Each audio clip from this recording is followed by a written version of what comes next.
Napag-aralan natin lahat ng mga CCTV sa lugar, pero parang mailap sa atin. Alam mo yun? Sira yung mga CCTVs sa araw na yun. Ano ba to? Mabuti na lang, hindi ako kasali sa defense team ni Ino. Hirap kaya nun. Kung ako sa'yo, mag-focus ka na lang kung paanong mas lalong madidisprove yung pinaglalabang rape ni Trixie. Hey, what's up, guys? I'm back, your cutie attorney. Teka, di ba nag-vlog ka nung gabi yun? Wala ka bang nahagip na kahit anong pwedeng makatulong sa atin? Oo, nag-vlog ako, pero wala, hindi ko pa na-edit yung video kasi nga sobrang busy. Pwede ba natin i-check?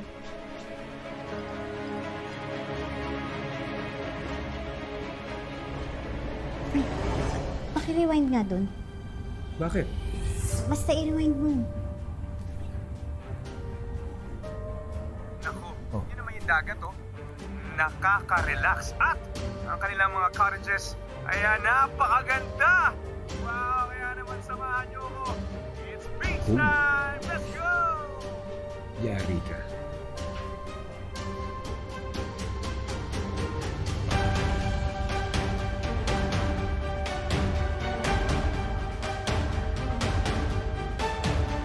Pwede ba kita makausap? Oo naman.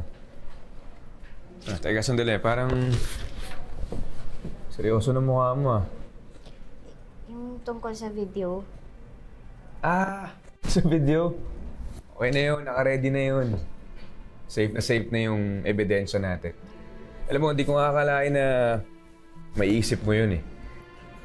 May patutunguhan din pala yung pag-vlog ko. Tsaka pang case-related evidence pa, di ba?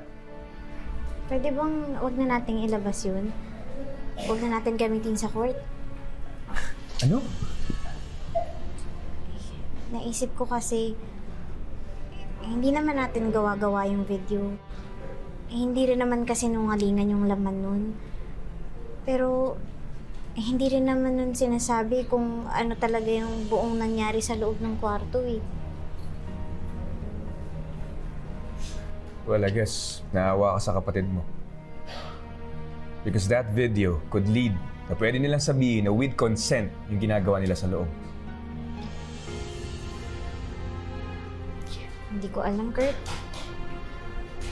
Pero, gusto ko kasi sana kung gagamit tayo ng ebidensya, hindi lang fragment.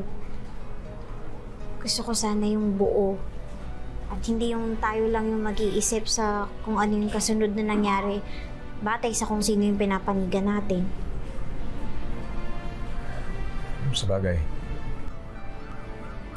Pero, paano si CRD at Calorena? Besides, this video creates reasonable doubt.